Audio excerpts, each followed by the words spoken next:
Burada neler yapıldı? Hasat çok iyiydi. Patatesin trene yüklendiğini gördüm. Ama buğday hala elimize ulaşmadı. Neden böyle oldu? Yoksa çiftçilere beklerlerse daha iyi fiyat alacakları ve herkesten daha zengin olup iyi yaşayabilecekleri mi söylendi? Bunu size kim söyledi, kim? Yoldaş Stalin, durumumuzu anladığınızı sanıyorum. Devlet düşük fiyat veriyor ve bu fiyatla aç kalırız. Devlet köylülerin kentler için bedava çalışmasını istiyor. Benim bölgemde huzursuzluk var. Köylüleri anlamayan parti yetkilileri köylere gelerek bizi sürekli tehdit ediyorlar. Çiftçiler buğdayları sattıkları zaman karşılığını alamadıklarını söylüyorlar. Bu yüzden tohum satın alamıyorlar. Ne yapıldı diye sordum. Bana cevap verdiniz mi? Hayır. Sadece şikayet ettiniz. Çözüm önerdiniz mi? Hayır. Benim önerim şu. Elinizdeki bütün buğdayı sizlere verilen fiyattan teslim edeceksiniz. Bunu reddeden olursa bütün ürünü yakılacaktır. Ve ürünü yakılan kişi anayasanın 107. maddesindeki kurallara uygun olarak en ağır şekilde cezalandırılacaktır. Uygulamayı takip edeceğim. Ama yoldaş Stalin, Söylediklerimi yapacaksınız. Sovyetler Birliği'nin çıkarı için böyle yapılması gerekiyor. Fikirleriniz için sağ olun.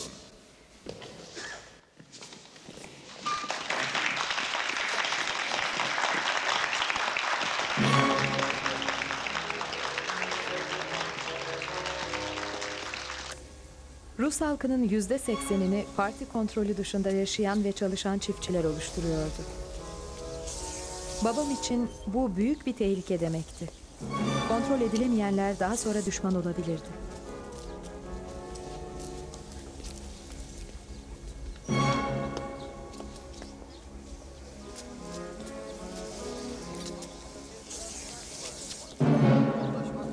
gidin başımdan. Emirleri duydunuz.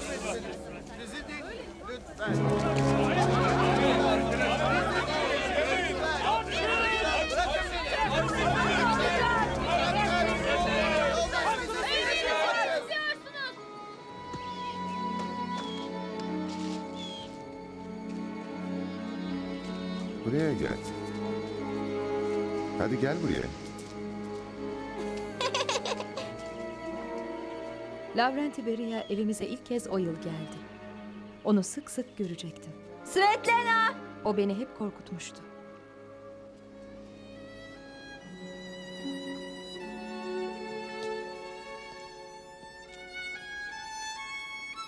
O bir sapık. Beria mı?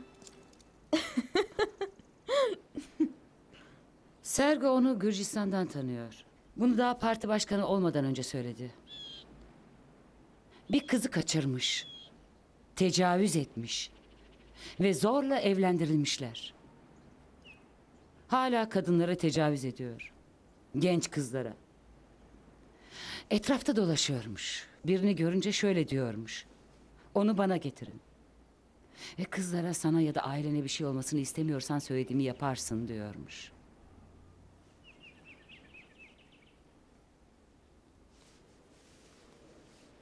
Sergo ondan nefret eder. Peki neden Yosef'e bir şey söylemiyor? Söyledi.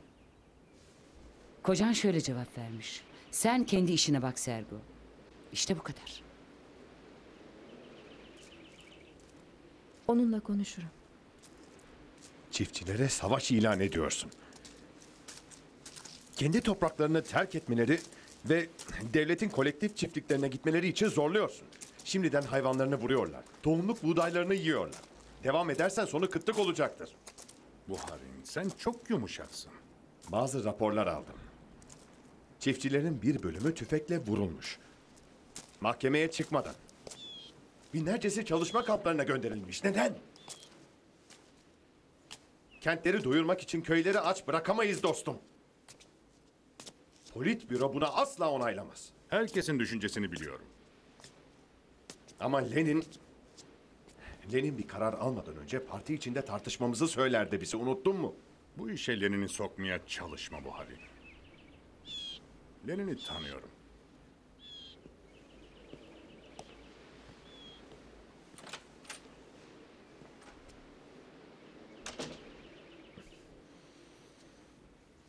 Ben Moskova'ya dönüyorum.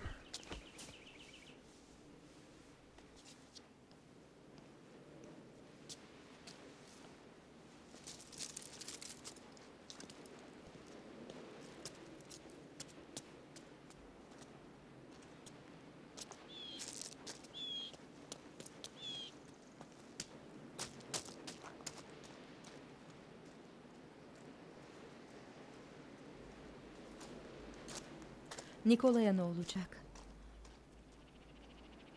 Yosef kimsenin ona karşı çıkmasına izin vermez.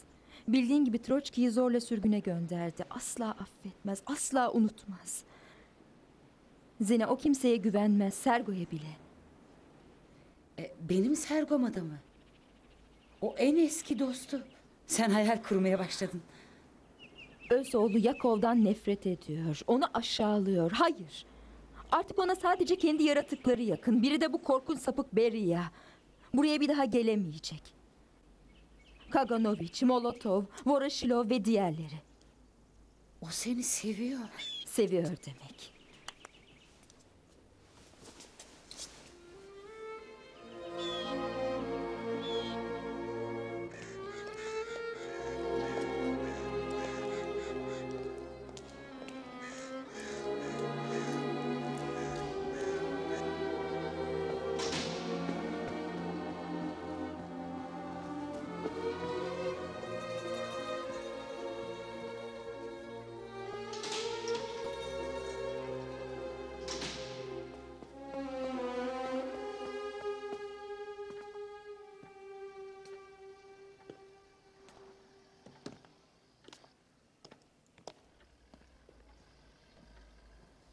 Yakov.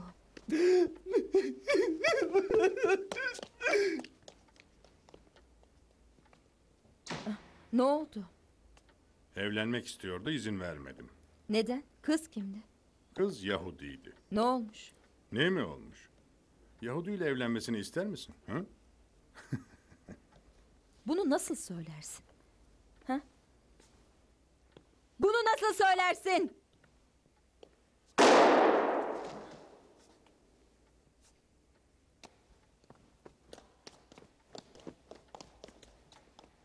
Anne!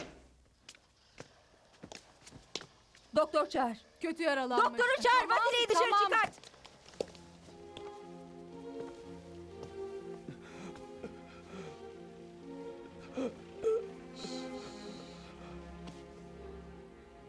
Ne aptal ama.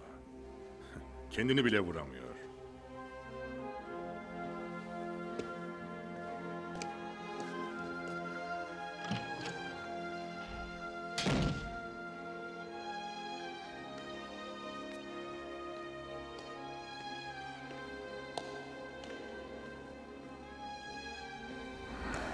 Bu benim oğlum.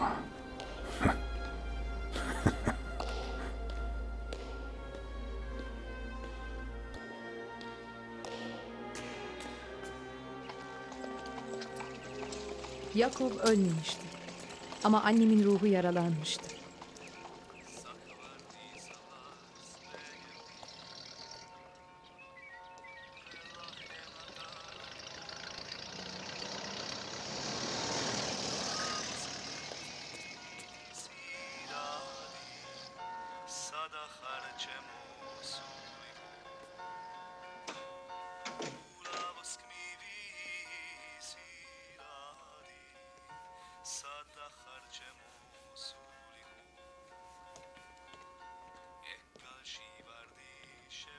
Çocuklar uyuyor.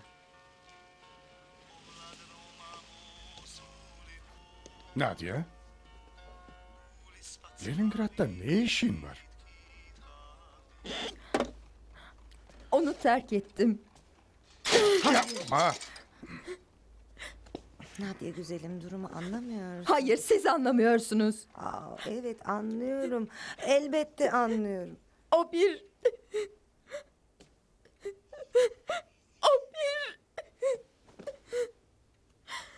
Onu aramamızı ister misin? Hayır.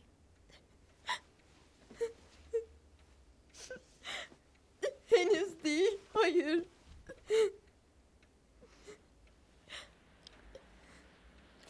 Yoksa kavga mı ettiniz?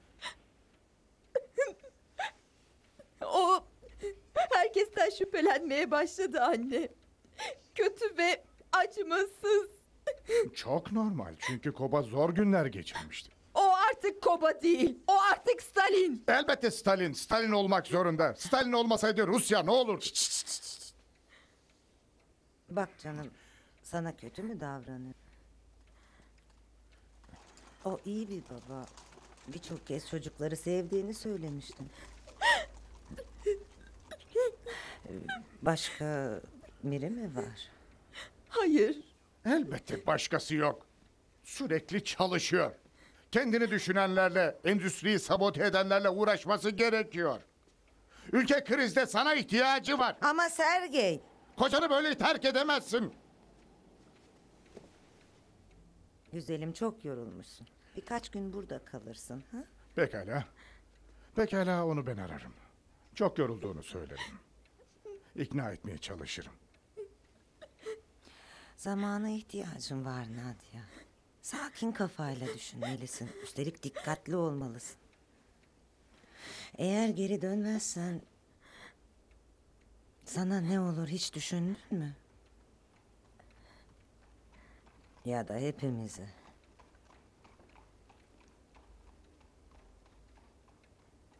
Sen yoldaş Stalin'in karısısın Nadia. Onun çocuklarını doğurdun. Anlamıyor musun? Sen artık sıradan bir insan olamazsın. Seni merak etmiştir. Geldiğini biliyor mu?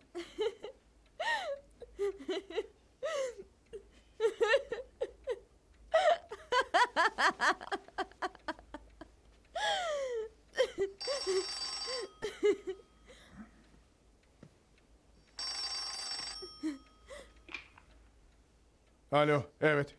Sergey.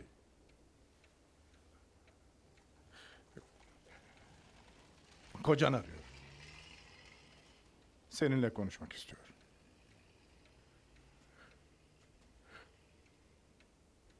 Koba eve dönüyor.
Moskova'ya mı gidiyorsunuz?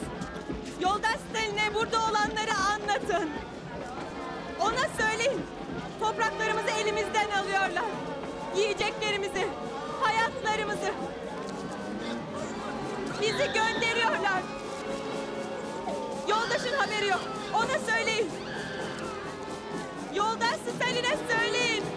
Ona söyleyin. Ona söyleyin.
Beria!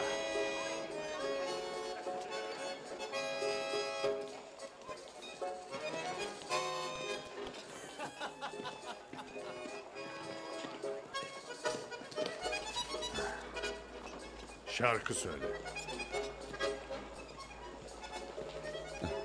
Hayır, hayır. Benim sesim çok kötüdür. Yine de söyle. Yo. Dans edin. Karınla. O güzel kadın senin karın değil mi? Evet. Dans edin.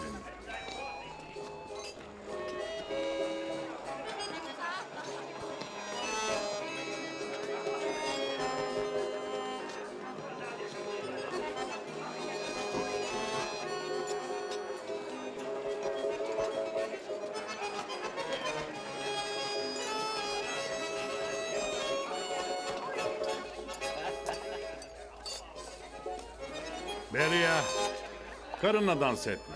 Sen kenara çekil. Güzel dans ettiğini söylemiştin değil mi? Bize yeteneğini göstersin o zaman. Hadi güzelim dans et. Stalin istiyor. Hadi. Hadi. Hadi. Buraya gel. Neden durdunuz? Çalın.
Nadia.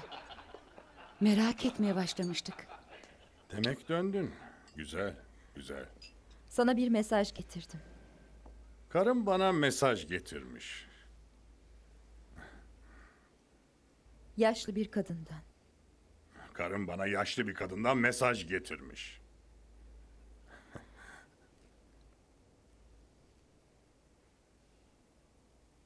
Tren istasyonlardan birinde durmuştu.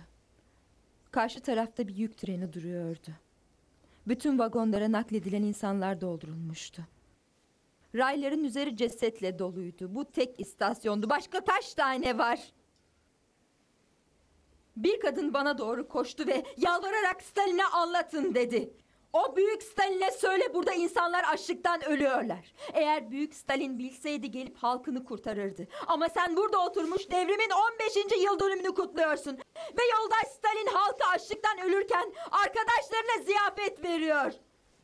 Siz devrimi bunun için mi yaptınız? Ah!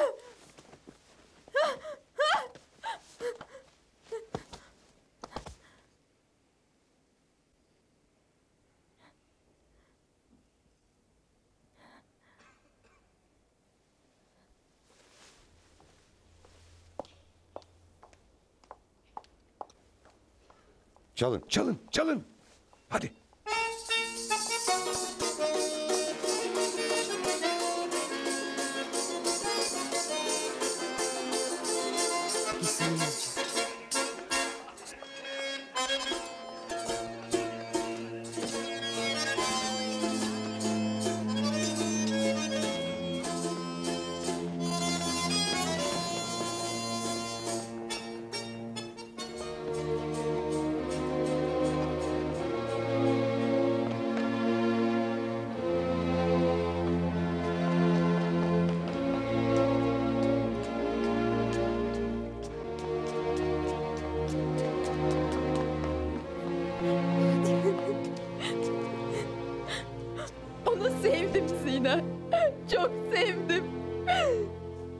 asla bağışlamaz. Beni cezalandıracak. Herkesi cezalandırıyor. Belki bir süre için uzaklaşsan iyi olur. Nereye? Stanley karısı nereye gidebilir? Açlıktan ölünen yere mi? Hayır, kampa gideceğim. Evet, beni kampa gönderecek. Hayır, böyle bir şey asla yapamaz. Yapamaz, öyle mi? Onunla konuşacağım. Hayır. Dikkatli olun. Kendinizi koruyun. Sana yalvarıyorum.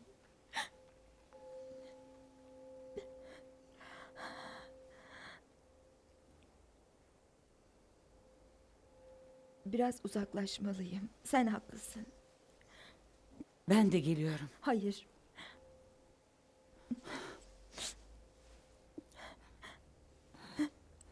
Arkadaşım, sevgili arkadaşım. Yalnız gitmeliyim. Yalnız gitmeliyim. Uzaklara gideceğim. Haklısın. Ve sen ben yokken herkesle ilgilen, olur mu? Hı hı. Bunun için sana güveniyorum.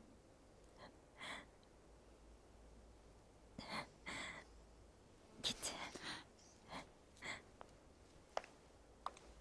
Zina. Seni seviyorum. Ben de seni.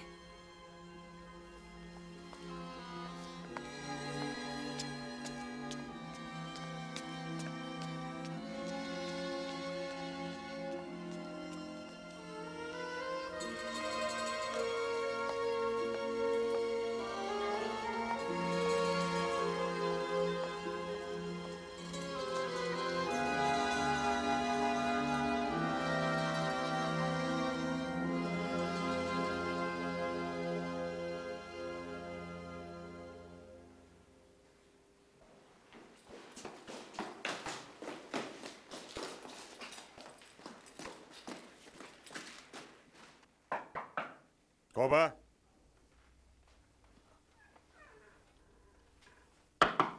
Koba.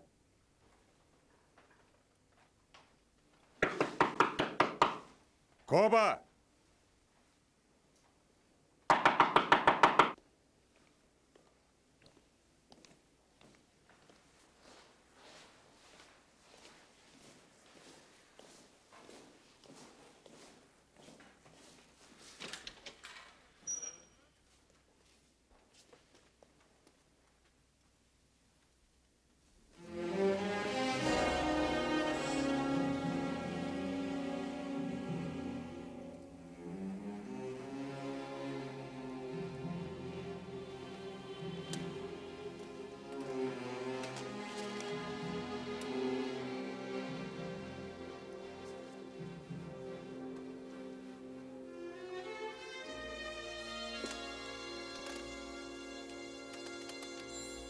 Üstünü örtün.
Nadia'nın onu düşman olarak terk ettiğini söyledi. Bu yüzden mi cenazesine gelmedi? Arkadaşım onunla birlikte kalbini de gömdü. Kalbini mi dedi? Kalbini yalandan gömdü. Halka karısının apandisten öldüğü söylendi. Evet, onu sevdi. Evet, onu öldürdü. Evet, köylerde milyonlarca kişiyi öldürüyor. Ve evet, buna göz yumuyoruz. Biz kimiz? Biz neyiz? Biz ne hale geldik Zina?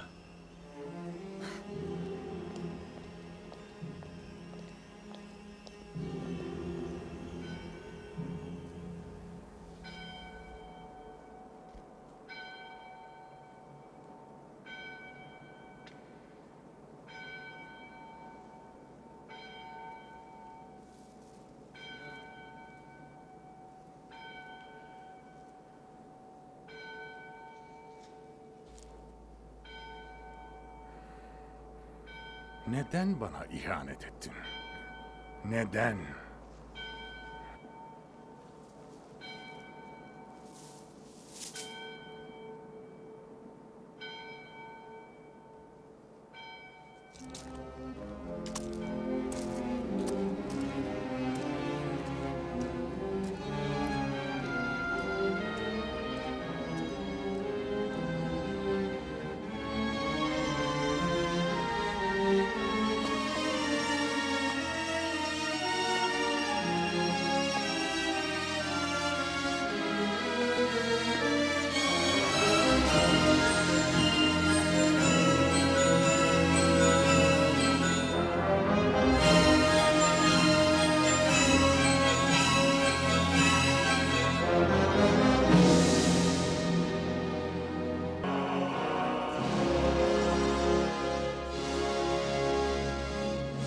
Babam ülkede kıtlık olmayacağını söyledi ve halkımızı kurtaracak buğdayı diğer ülkelere sattı.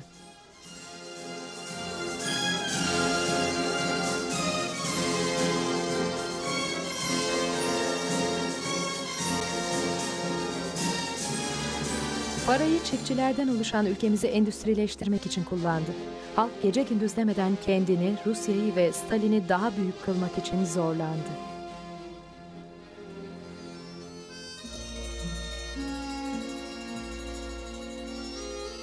Tek bildiğim annemin 2 yıl önce öldüğüydü ve onu çok özlüyorduk.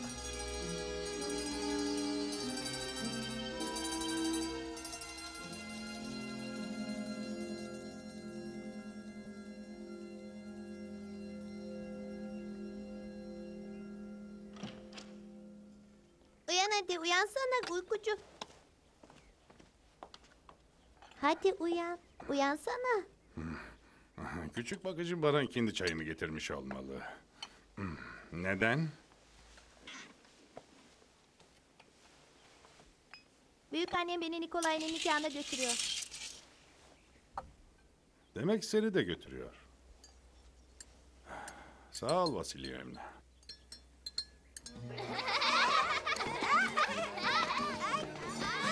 Bizi sadece Hitler değil, tüm dünya tehdit ediyor. Yeni bir strateji bulmalıyız. Dünya ile birleşmeliyiz. Çok idealist birisin bu Harry. Gelin nerede? Bunu ona getirdim. Anna Mihailovna.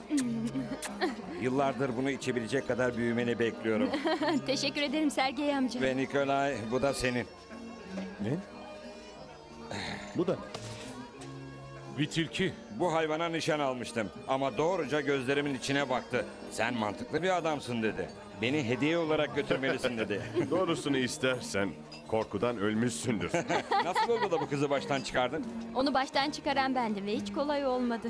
Ondan daha genç olduğumu söylemem gerekti. Ve şimdi kadeh kaldırmak istiyorum. Nikolay'a, benim nazik, açık yürekli kocama, iyi olduğu için insanların iyiliğine inanan insanım. Nikolay'a. Nikolay'a. Bir konuk daha.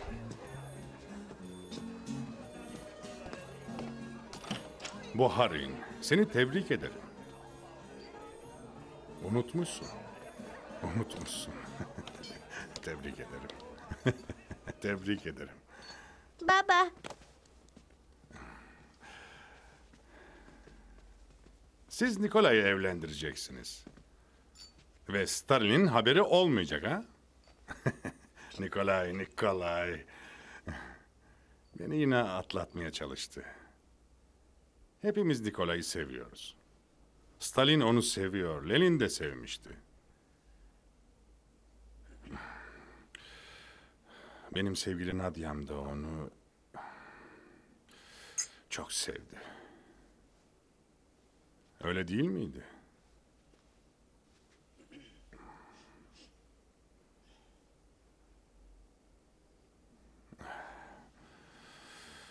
Güzel bir gelin. Ve ikinize de mutluluk diliyorum. Kirov, konuşalım mı?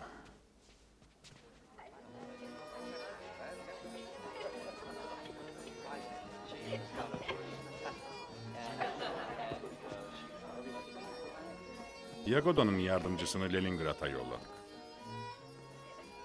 Ne için? Peşinde bazı kişiler var. Hayır, inan bana.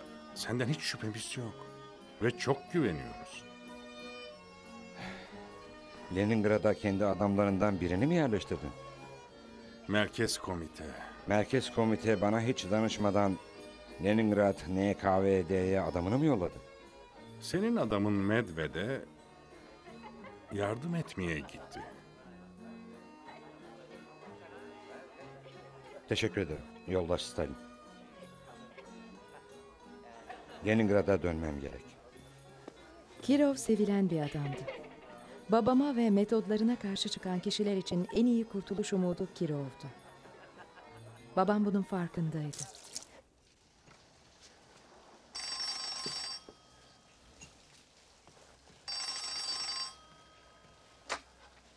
Evet. Evet. Bir dakika lütfen. Stalin arıyor.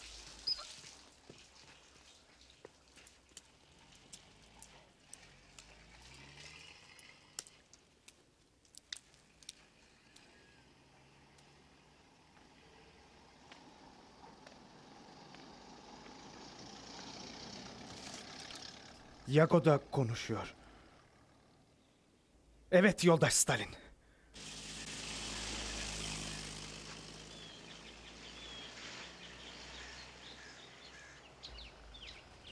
O yaz babam güvenlik teşkilatını yeniden yapılandırdı. Ve Yagoda'yı birimin başına getirdi.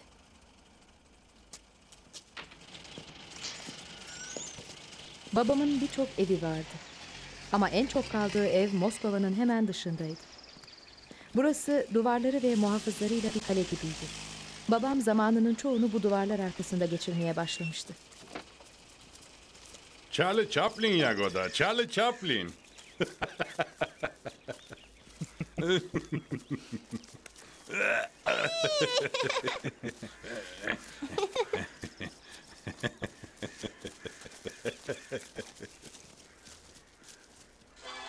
Rusya'da gösterilen her film babamın onayından geçmek zorundaydı.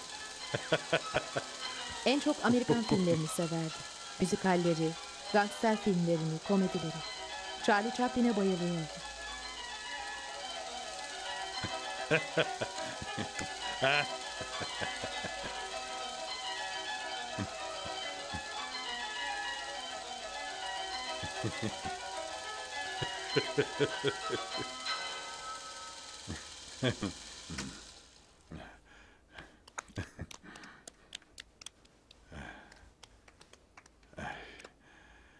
Almanların filmi hazır mı? Evet Koba.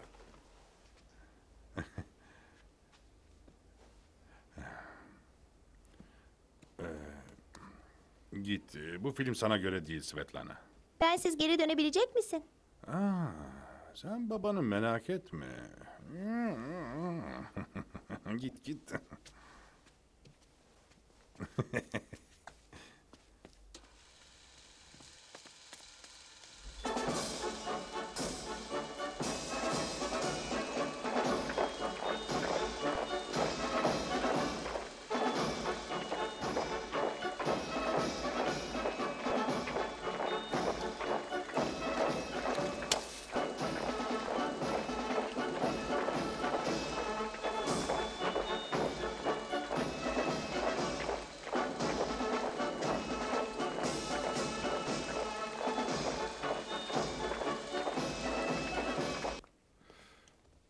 Dün gece yoldaş Kirov'la karşılaştım. Çok sevilen biri değil mi?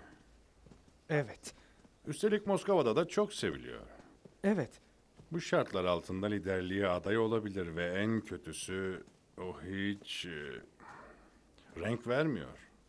Evet. Sence o bunun farkında mı? Neyin farkında mı yoldaş Stalin? Kurulan komplonun. Benim yerime onu genel sekreter yapmak istiyorlar. Bunu bilmek zor yoldaş Stalin. Bunu bilmek senin görevin.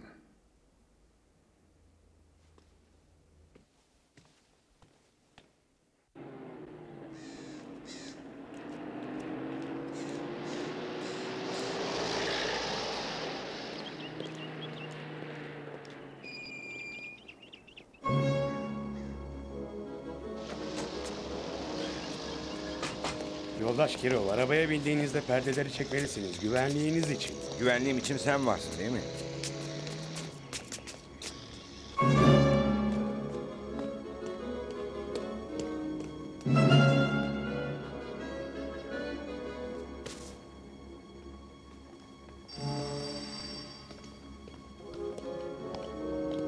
Günaydın. Günaydın. Yoldaş Medved. NKV'de.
Yoldaş Kirov'un güvenliğinden sen mi sorumluydun? Evet yoldaş Stalin.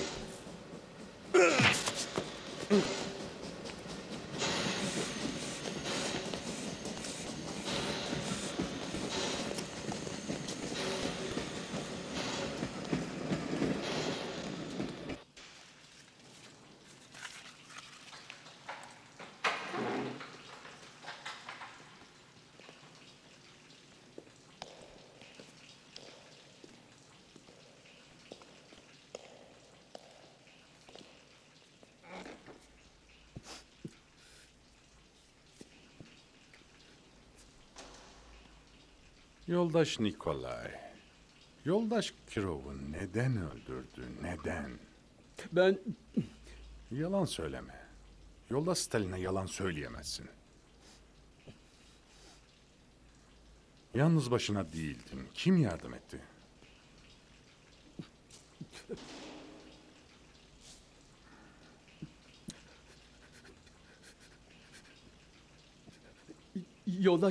Yoldaş Yagoda.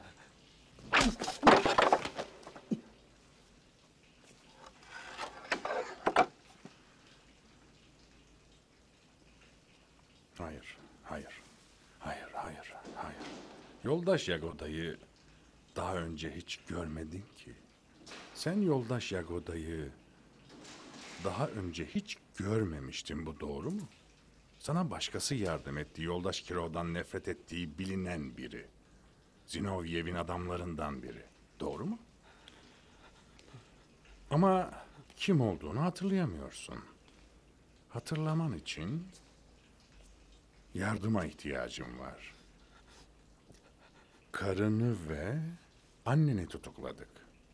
Bırakılmalarını istersin değil mi? Seni yeni bir parti kartıyla yeni bir yere, yeni bir eve göndeririz. Çok rahat edersin. Ha? Ama benim neyi hatırlamam gerekiyor? Sana söylenenleri, yerleri, isimleri. Yani unuttuğun her şeyi. Anlıyorum. İşte al bakalım.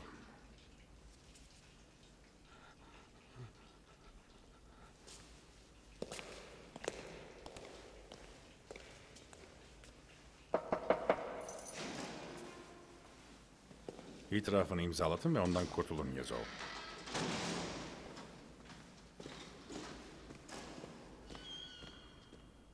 Hadi Grisha benimle gel.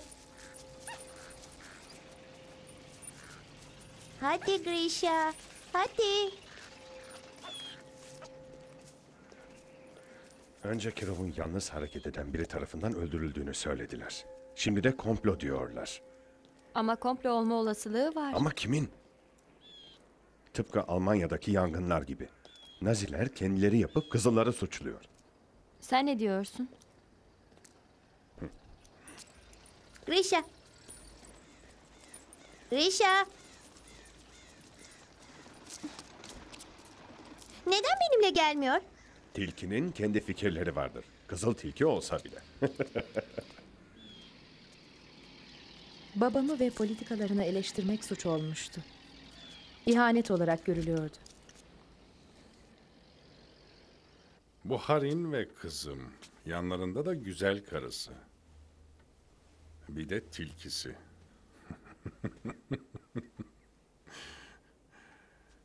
Tilkiye Grishev adını verdi. Senin adın Zinovyev. Bu yaygın bir isim. Evet, elbette. Ama bu Harin ismi verirken seni düşünmüş olmalı Zinovyev. Koba. Kabul et. Olabilir. Ama bana hiç söylemedi. Kabul et dedim. Evet. Evet, isim verirken seni düşünüyordu. Evet. İsim verirken beni düşündü. Koba. Gördün mü? Gerçeği söylemek kolaydır. Neden yoldaş Yagoda ve Yezov'a yalan söyledin? Sana çok mu iyi davrandılar? Koba, sana yaşadığımız şeyleri anlatmama izin ver. Çar'ın polisiyle kıyaslandığı zaman seninkiler çok daha... Peki Çar şu anda nerede? Koba, bizi iyi tanırsın. Eski rejimi devirirken omuz omuza çarpışmadık mı? Omuz omuza yenisini kurduk. Lenin'in ve Stalin'in liderliği altında Yoldaş genişledik. Kirov'u öldürmek için Troçki ile birlikte komplo hazırladığımıza kim inanır söyler misin? Hainler.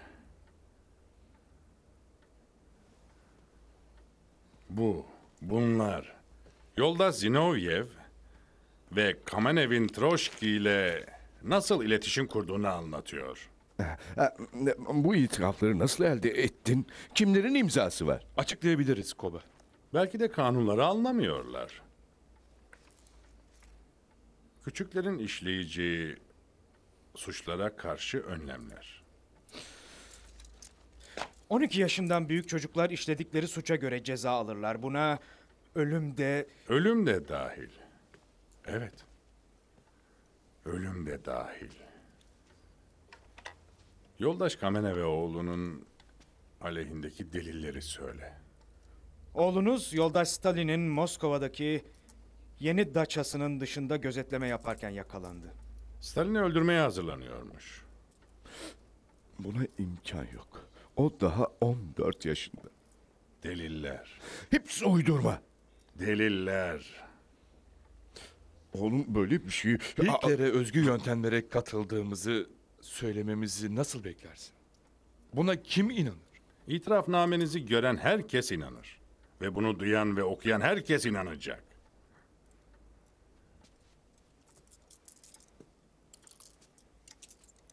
Vur onları. İkisi de vurulmalı! İki yoldaşın kanını dökmek istediğin bu mu? Yezo.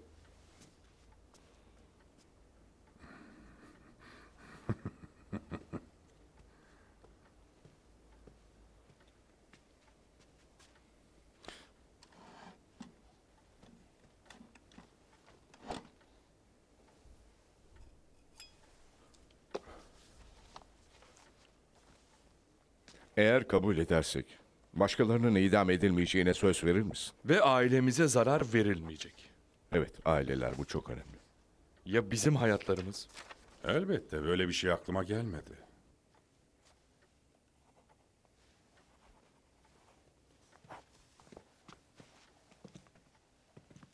Koba.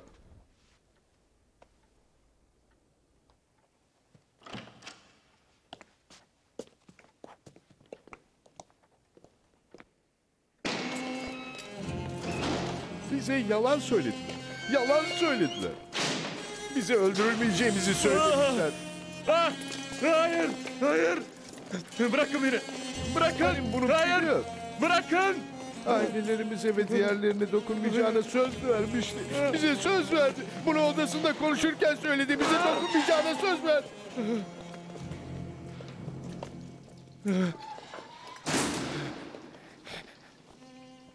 Tanrım bizi kurtar. Böyle ölmek istemiyorum. İtiraf edersek öldürülmeyeceğimize söz verilmişti. Yoldaş Stalin verdiği sözleri çabuk unutabilir. Tanrım kurtar bizi. Girişe kes sesini. Cesur ol. Lenin'in arkadaşlarının cesurca ölebileceğini göster.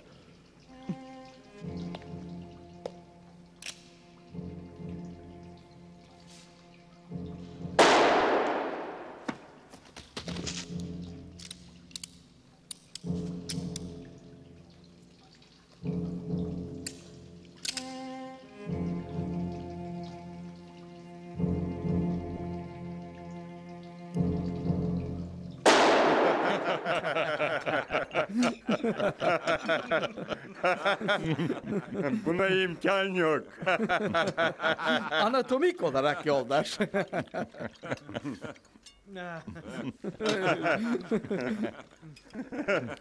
Hadi Nikita'nın şerefine içelim. Nikita Khrushchev. Moskova Parti Başkanı. Ukrayna'dan uzun bir yol geldin Nikita. Büyük metromuzu yapan insan. Nikita'ya içelim. Nikita'ya. Yağmur, yağmur.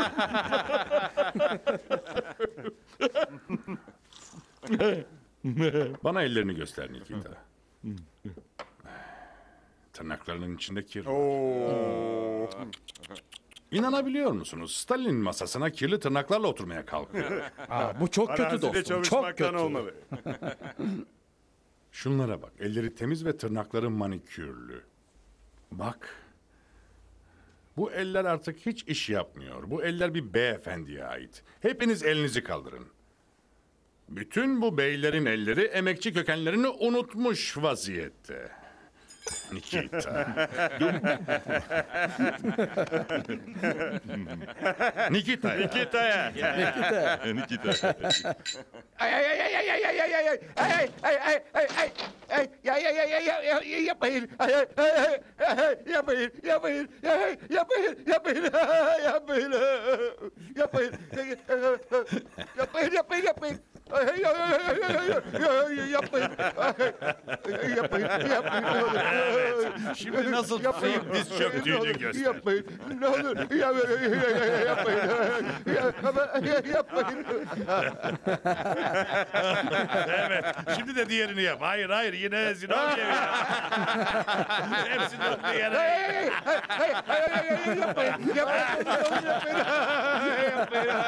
Yapmayın. Şuna bak.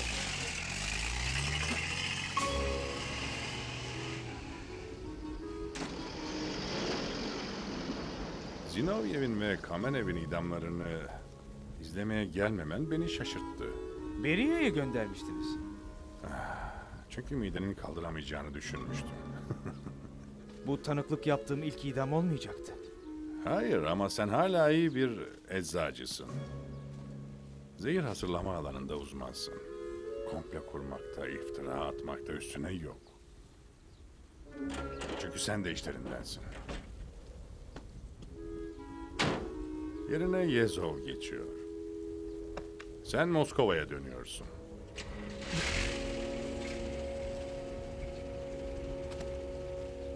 Seni aşağılık cüce!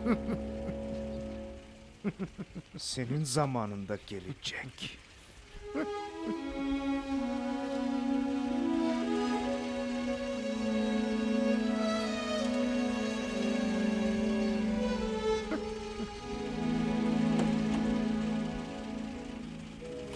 Anya.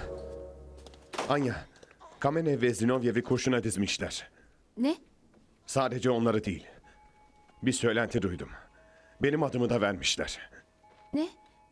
Bu nasıl olabilir? Bugünlerde her şey olabilir.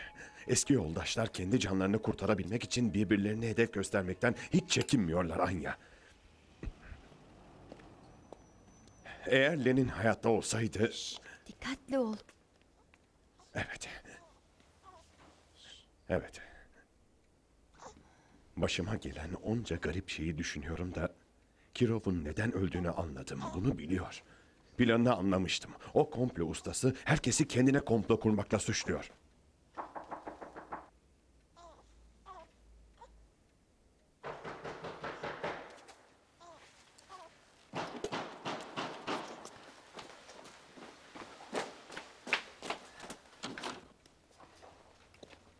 Tahliye emri.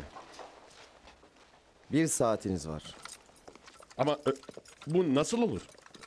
Ama kitaplarım ve belgelerim var. Karım ve çocuğum. Böyle emir aldım. Boşaltın. 1 saatiniz var.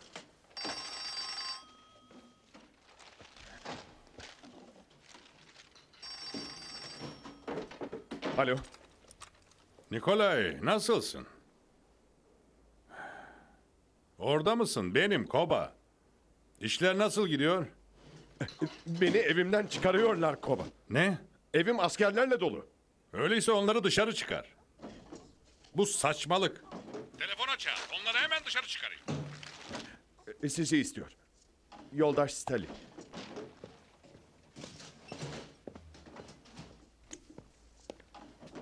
Alo. Sana bu emri kim verdi? Kim? Yoldaş Yezov. Yoldaş Yezov mu? Yoldaş Yezov aptalın tekidir. Hemen çıkın oradan. Defolun gidin. Çıkın. Bir de Stalin'in şakadan anlamadığını söylüyorlar Yezov.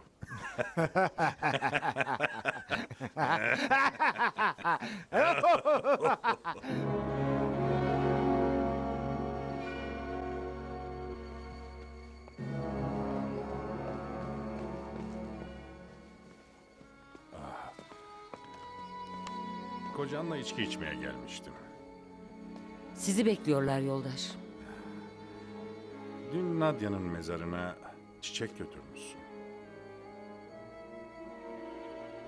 Teşekkür ederim.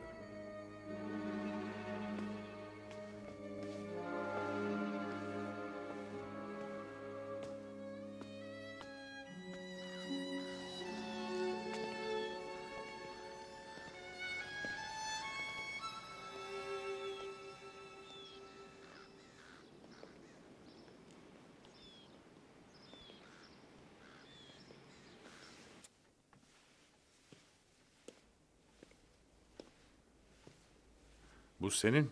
Hadi atsana. Eğer Nikolay Buharin halk düşmanıysa bu hepimizin şüphe altında olduğunu gösterir. Evet. Evet mi? Neler olduğunu anlıyor musun? Hayır. Tahmin etmiştim. Tehlikeli günler yaşıyoruz Sergo. Güçleniyoruz ve düşmanlarımız bunu istemiyor. Düşman ajanları en yüksek mevkiler de dahil her yere sızarak ekonomimizi yıkmak için her şeyi yapmaya çalışıyorlar. Ve yoldaş Kirov'un ölümünden sonra Stalin'i de öldürmek istiyorlar. Yardımına ihtiyacım var Sergo. Söylemen yeter. Buhari'nin aleyhinde tanıklık yapmanı istiyorum. Buhari'nin mi? Evet, sen ona yakınsın. Sen Zine ve Anyala'ya. Biz zincirin halkaları gibisiniz. Buhari'nin her şeyini sana anlatır. Stalin'e arkadaşlığını kanıtla. Devlete bağlılığını kanıtla. Ha?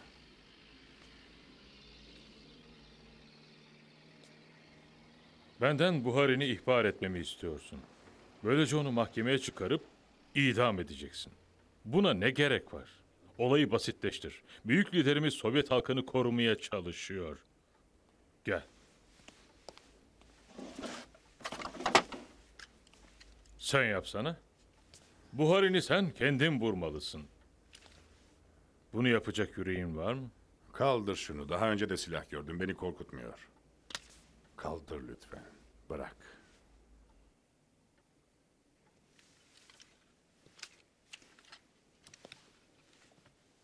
Demek Buhari'ni ihbar etmeyeceksin. Ama kendi kardeşin seni ihbar etti. Kardeşinin itirafına göre sen, Sergo, ağır endüstri komiseri olarak fabrikalarda büyük hasar verecek sabotajlar yapılması için emirler vermişsin. Bunu kardeşim mi itiraf etti? Çok fazla olay olduğunu kabul etmelisin Sergo. Kardeşimin işkence görmesine izin mi verdin? Onu buraya, Moskova'ya getir. İkimiz onu görmeye gideceğiz. Çok geç. Çok mu geç? Çok geç. Aşağılık herif. Hepimizi öldüreceksin. Hayır Sergo, Sergo hayır. Yolda Stalin'i vurmayacaksın. Vurursan ülke kargaşaya sürüklenir. Faşistler saldırıya geçerler. Ülkeyi ele geçirirler ve sen de Rusya'yı Almanlara satan adam olarak tarihe geçersin. Ve halka gelince, halk seni, karını ve çocuklarını linç eder. Ordonikidze adını taşıyan herkesi paramparça ederler. Kalbini yerler, kanını içerler. Yo, yolda Stalin'i vurmayacaksın. Hayır. Bence sen kendini vuracaksın. Ve biz buna kalp krizi diyeceğiz. Yoldaş Ordonitski'ye gece gündüz demeden çok çalışıyordu. Sovyetler Birliği kahramanına uygun bir ölüm. Seni onurlu bir şekilde gömeceğiz. Hem de Kremlin duvarına. Lenin'in mezarının yakınına. Kimse partiye ve ülkene ihanet ettiğini bilmeyecek. Ailen de güven ve onur içinde yaşayacak. Buna söz veriyorum. Söz veriyorsun ha? Gerisi sana kalıyor Sergo.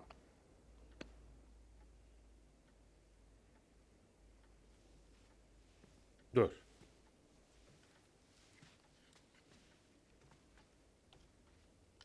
Sen de toplantıdaydın. Bu sözleri hatırlarsın.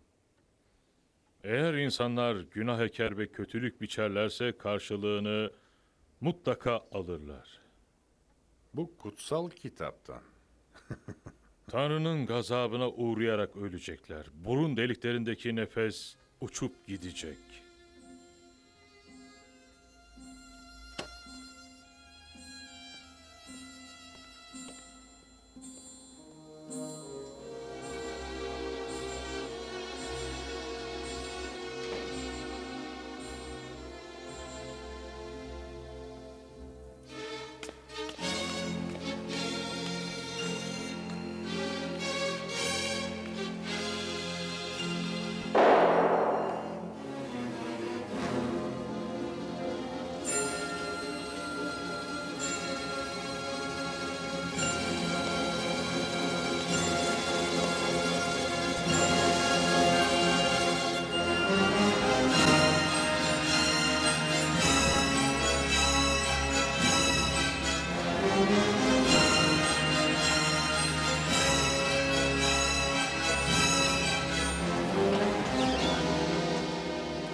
Babam bu sefer sözünü tutmuştu. Sergo'ya kahramanlara özgü bir cenaze töreni yapıldı. Külleri Kremlin'in duvarına yerleştirildi ve Zina'ya dokunulmadı.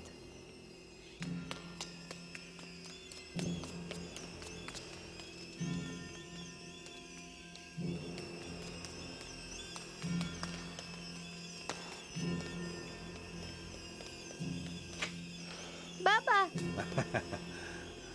Küçük bakıcım şimdi de küçük kapıcım oldu. Yoldaş kapıcı. Bu elbiseyi nereden buldun?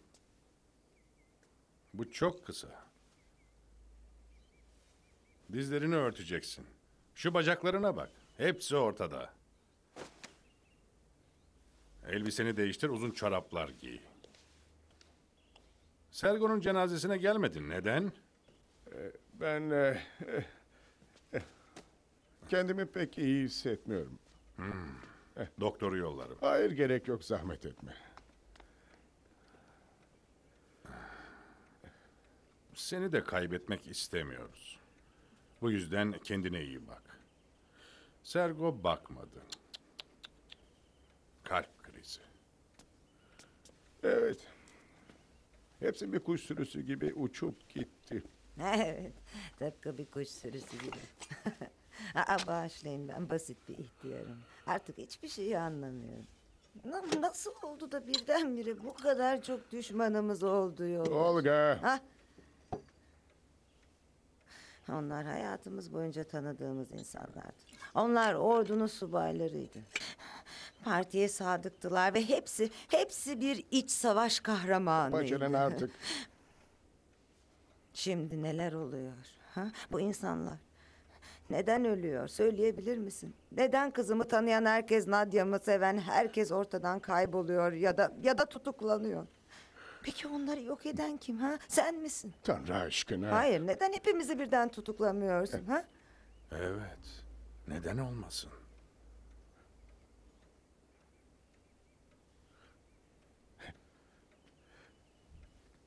Koba. Kapa çeneni kadın, sus Neden artık. susacakmışım? Ha? Bırak beni de öldürsün. Kızımı intihar etmeye zorladı. Zavallı senin yüzünden kendini vurmak zorunda kaldı.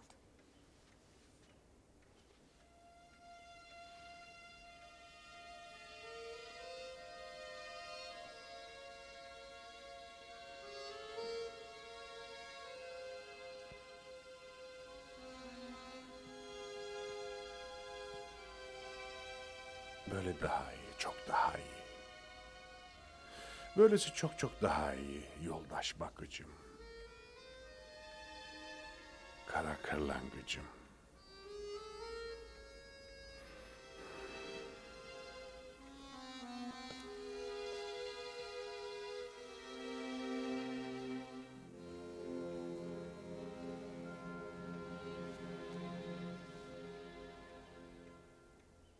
Ve partiyi yönetecek, gelecek kuşak olarak senden partide sadece suç işlemeyi amaç edinenlere karşı dikkatli olmanı istiyorum.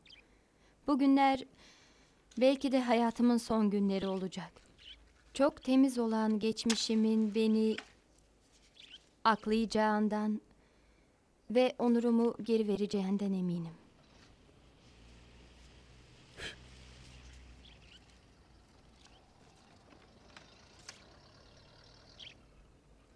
Bunu iyice ezberle. Gel bakalım buraya, gel. Anlayacak kadar büyüdüğünde bunları ona okursun. Teşekkür ederim. Bana cesaret veriyorsun. Oo. Ben cesaretimi senden aldım. Sakın unutma. Sakın unutma. Ben hiçbir suç işlemedim. Onu iyi bir komünist olarak yetiştir.